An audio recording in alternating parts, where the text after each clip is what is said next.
Dès le XVe siècle, les Portugais et les Espagnols vont chercher des esclaves en Afrique pour travailler dans les colonies d'Amérique. Les Hollandais, les Français, les Anglais organisent au XVIIe siècle le commerce triangulaire.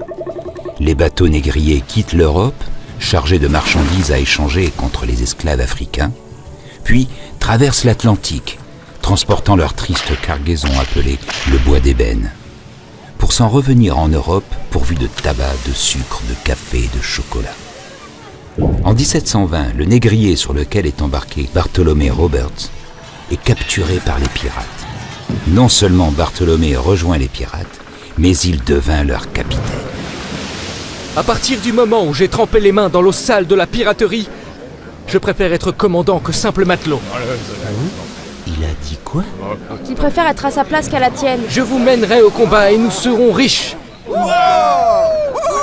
Mais si le destin me frappe, ne laissez pas mon corps aux mains de l'ennemi.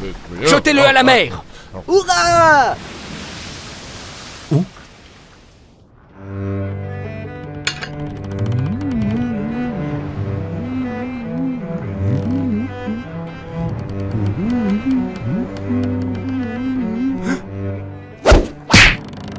Tu notes, Code des pirates, article 1.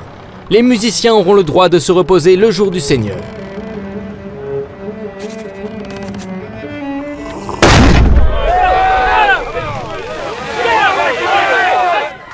Il va falloir mettre un peu d'ordre dans tout ça. Article 2. Extinction des lumières à 8 heures. Ceux qui veulent boire resteront sur le pont dans le noir.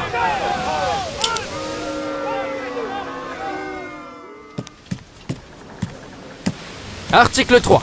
Les hommes doivent avoir leurs fusils, leurs sabres et leurs pistolets toujours propres et en état de marche. Rends-moi mon argent! Morbleu! C'est à moi que tu parles! Aïe! Ah! Article 4. Il est interdit sur le bateau de jouer de l'argent aux dés ou aux cartes. Personne ne doit frapper quelqu'un d'autre à bord du navire. Les querelles seront vidées à terre.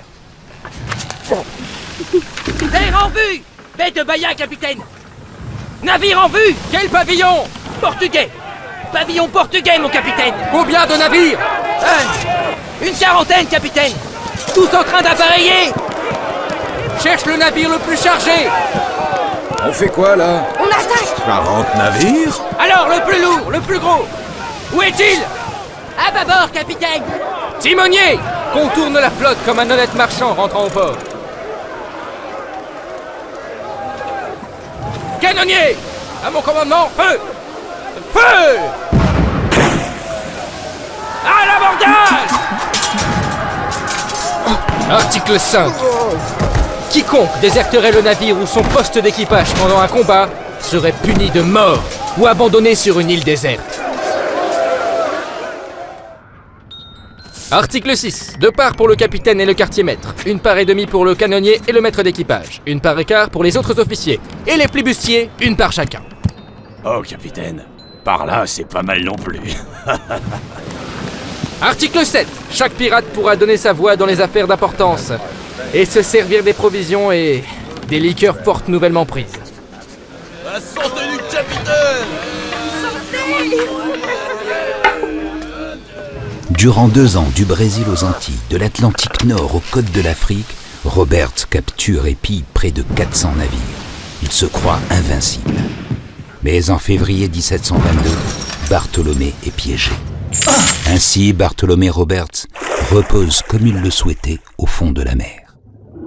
Peut-être eût-il remporté ce dernier combat si son équipage, à l'exemple de son capitaine, n'avait pas été ivre.